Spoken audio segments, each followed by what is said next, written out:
ವೀಕ್ಷಕರೇ ಎಲ್ಲರಿಗೂ ನಮಸ್ಕಾರ.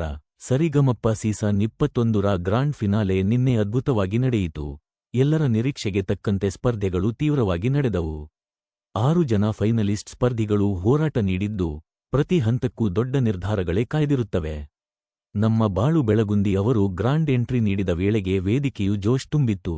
ಅವರ ಬಜರಂಗಿ ಗೀತೆ ಭಾರೀ ಮೆಚ್ಚುಗೆ ಗಳಿಸಿದ್ದು, ಎಲ್ಲರಿಂದಲೂ ಒಳ್ಳೆಯ ಪ್ರತಿಕ್ರಿಯೆ ದೊರಕಿತು. ಆದರೆ ಈ ಉತ್ಸಾಹಭರಿತ ಘಳಿಗೆಗಳ ನಡುವೆ ಬಾಳು ಬೆಳಗುಂದಿ ಅವರು ಮೊದಲ ರೌಂಡ್ನ ನಂತರ ಹೊರಗುಳಿಯಲು ಕಾರಣವಾದರು. ಬಜರಂಗಿ ಗೀತೆಯನ್ನು ಮನಮುಟ್ಟುವ ರೀತಿಯಲ್ಲಿ ಹಾಡಿದ ಬಳಿಕ ಅವರು ಕಣ್ಣೀರನ್ನು ಹಾಕಿದರು. ಇದರಿಂದಲೇ ಎಲ್ಲರ ಗಮನ ಸೆಳೆಯಿತು. ಜಡ್ಜ್ ವಿಜಯ ಪ್ರಕಾಶ್ ಅವರು ತಕ್ಷಣವೇ ವಿಚಾರಣೆ ನಡೆಸಿ, ನೀವು ಯಾಕೆ ಅಳ್ತಾ ಇದ್ದೀರಾ? ಏನಾಯಿತು ಎಂದು ಕೇಳಿದಾಗ ಬೆಳಗುಂದಿ ಅವರು ತಮ್ಮ ನೋವನ್ನು ಹಂಚಿಕೊಂಡರು. ಸರ್, ಇತ್ತೀಚೆಗೆ ಸೋಷಿಯಲ್ ಮೀಡಿಯಾದಲ್ಲಿ ಮತ್ತು ಮನೆಮಟ್ಟದ ಜನರಿಂದ ನನ್ನ ಬಗ್ಗೆ ಟೀಕೆಗಳು ಹೆಚ್ಚಾಗಿವೆ. ನನ್ನ ಸ್ವರಾಶ್ರುತಿ ಮತ್ತು ತಾಳ ಕುರಿತು ಪ್ರಶ್ನೆ ಎತ್ತುತ್ತಿದ್ದಾರೆ. ನಾನು ಈ ಹಂತಕ್ಕೆ ಬರಲು ತುಂಬಾ ಶ್ರಮಪಟ್ಟಿದ್ದೇನೆ. ಆದರೆ ಕೆಲವರು ಇದು ಅನರ್ಹ ವ್ಯಕ್ತಿಯ ಆಯ್ಕೆ ಎಂದು ಹೇಳುತ್ತಿದ್ದಾರೆ.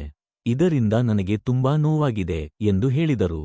ಈ ಮಾತುಗಳನ್ನು ಕೇಳಿದ ವಿಜಯ ಪ್ರಕಾಶ್ ಅವರು ಬೆಳಗುಂದಿಗೆ ಆಶ್ವಾಸನೆ ನೀಡಿ, ಎಲ್ಲ ಹೋರಾಟಗಾರರು ತಮ್ಮ ಶ್ರಮದಿಂದ ಇಲ್ಲಿ ಬಂದಿರುವುದಾಗಿ ತಿಳಿಸಿದರು. ಈ ಘಟನೆಯು ವೀಕ್ಷಕರ ಹೃದಯವನ್ನು ತಟ್ಟಿದ್ದು, ಸ್ಪರ್ಧೆಗಳಲ್ಲಿಯ ಆತ್ಮವಿಶ್ವಾಸ ಮತ್ತು ಪರಿಶ್ರಮ ಎಷ್ಟು ಮುಖ್ಯವೋ ಮತ್ತೆ ಒಂದು ಬಾರಿ ಸಾಬೀತಾಯಿತು.